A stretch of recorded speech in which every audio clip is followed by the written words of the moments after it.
Hello, my name's Rachel Jones, and today I'm going to be discussing primary chemical-associated health hazards and credible sources of information. More specifically, how to find key chemical characteristics.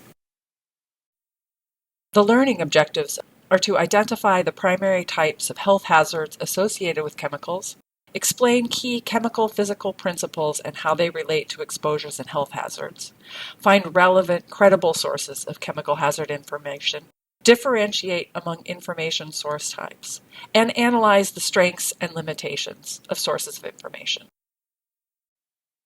Chemicals have formal names defined by the International Union of Pure and Applied Chemistry, IUPAC, but they can have many synonyms. IUPAC names can be very complicated, so synonyms, not the IUPAC names, are typically used. The fact that one chemical can have a large number of synonyms or trade names can make it difficult to identify the chemical and talk about the chemical with other people. Each chemical is assigned a Chemical Abstract Service, or CAS, registry number, which is a unique identifier and can be used to cross-reference chemical names. Each chemical also has a unique molecular formula, which identifies the number of atoms of each element present in the substance.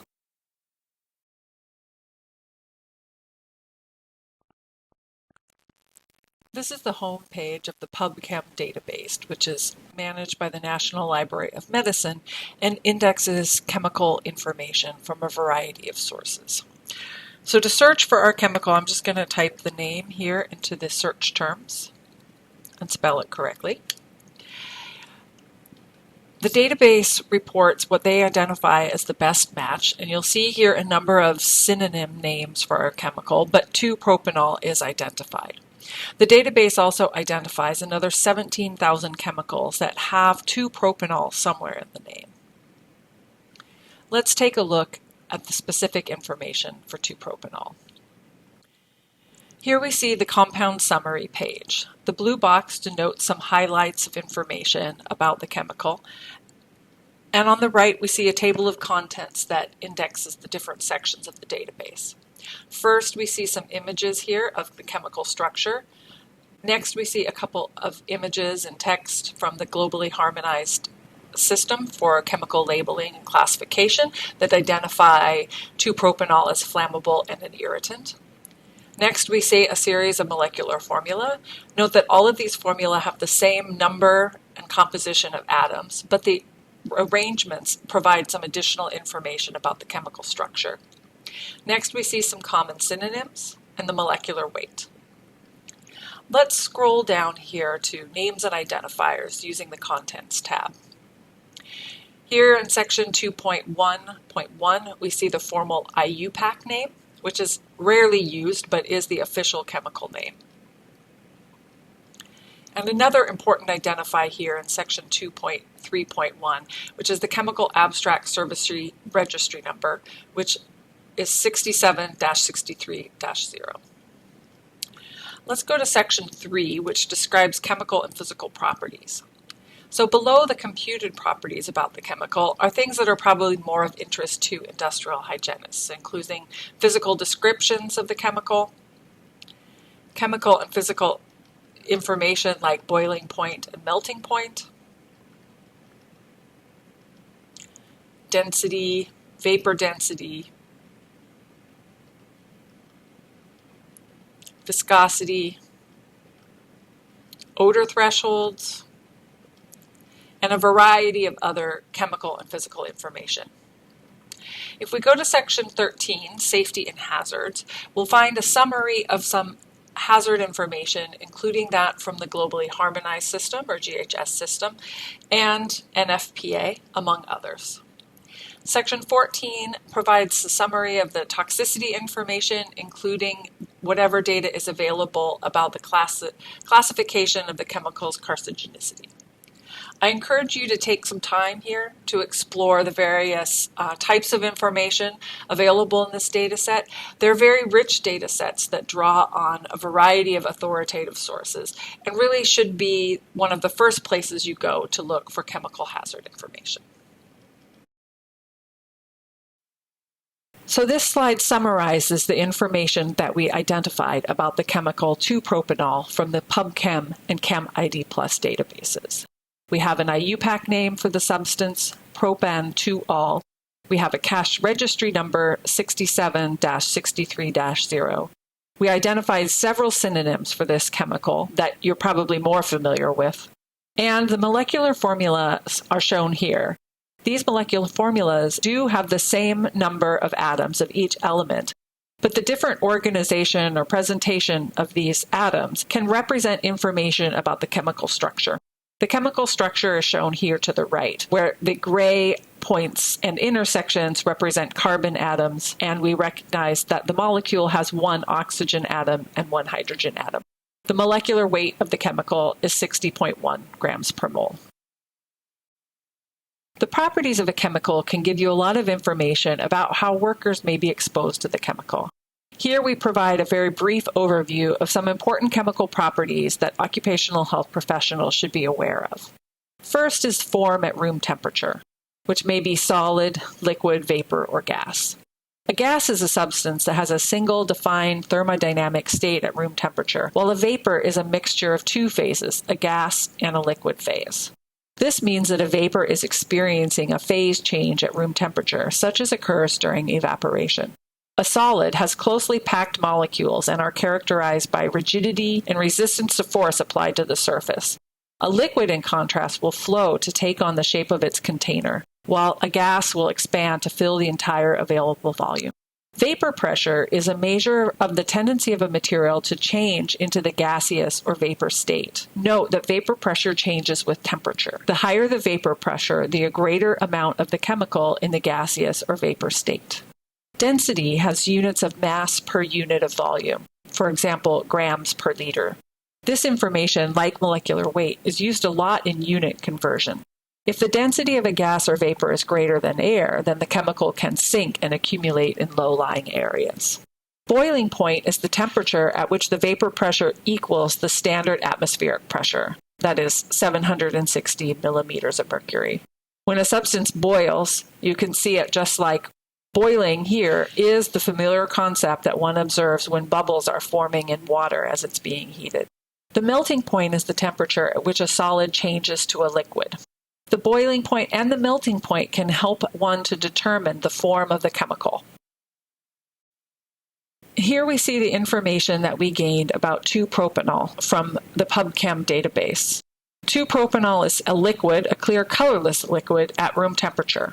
Its vapor pressure is 33 millimeters of mercury at 68 degrees Fahrenheit, and you can see here that the vapor pressure increases in higher temperatures. The density here is shown for both the liquid and the vapor of 2-propanol. The boiling point is 108.5 degrees Fahrenheit, and the melting point is minus 127.3 Fahrenheit, which means that it's unlikely that we will have conditions in which 2-propanol is a solid.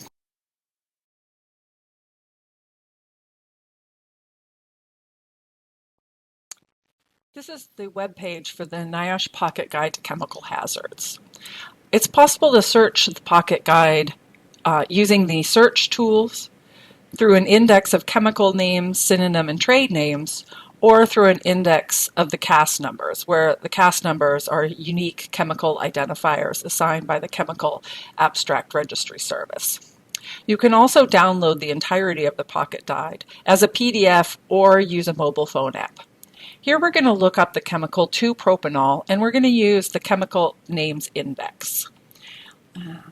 We'll go to the letter P for propanol and scroll down to identify 2-propanol, which has the CAS number 67-63-0. Clicking on 2-propanol, we can see the page specifically for this chemical, although the header is listed under the synonym of isopropyl alcohol. The top of the page includes some helpful information, including the conversion factor for the concentrations in parts per million to milligrams per meter cubed, some exposure limits from NIOSH and OSHA, measurement methods for approved industrial hygiene sampling methods for the chemical from NIOSH and OSHA. Scrolling down, we can see the physical description of the chemical, as well as information about the routes of exposures, symptoms of exposures, the target organs that the chemical affects in the human body, and some recommendation for personal protection and first aid. At the bottom, we can see respirator recommendations, which are based on the assigned protection factors for different types of respirators. Two other sources of information about chemical physical properties are the NIOSH Pocket Guide for Chemical Hazards and safety data sheets. Both of these sources of information will have general chemical physical properties and will also identify occupational exposure limits and some information about health hazards. Safety data sheets should be present in all workplaces where a chemical is used because they are required by law to be provided to an employer with the sale of a chemical product. The NIOSH Pocket Guide for Chemical Hazards is a very user-friendly, popular reference. It's available as a book, and you can download the files to your computer so that they are accessible in the absence of internet service. The NIOSH Pocket Guide and safety data sheets may list exposure routes and health outcomes of concern, but they don't provide a lot of analysis about the basis and weight of evidence for the health outcomes, nor really explain what health outcomes exposure limits have been set to prevent. For this information, you need to turn to a more comprehensive source. Here we see a number of potential sources. First is the ATSDR toxicology profile. These reviews are performed by the Agency for Toxic Substances and Disease Registry, which is part of the US CDC. These are peer-reviewed profiles describing the toxicological literature. The profiles include a public health statement, which is a lay language summary of the substance's properties. The main body of the document provides a comprehensive review of epidemiologic and toxicologic information along with data about exposures. Next is the ACGIH TLV documentation. These documents summarize the toxicological and epidemiologic literature used to establish a substance's threshold limit value and identify the health outcome or outcomes that are the basis for setting the threshold limit value.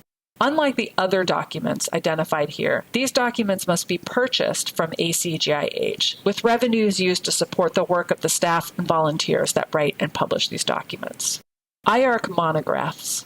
The IARC monographs review toxicological and epidemiological data to characterize the weight of evidence and strength of evidence that a substance is capable of causing cancer. The analysis is performed by a committee of experts. Each monograph includes a preamble that explains the methods and definition used by IARC in their review and classification process. NIOSH criteria documents set forth the basis for recommended exposure limits developed by that agency, and in so doing, review toxicological and epidemiologic data.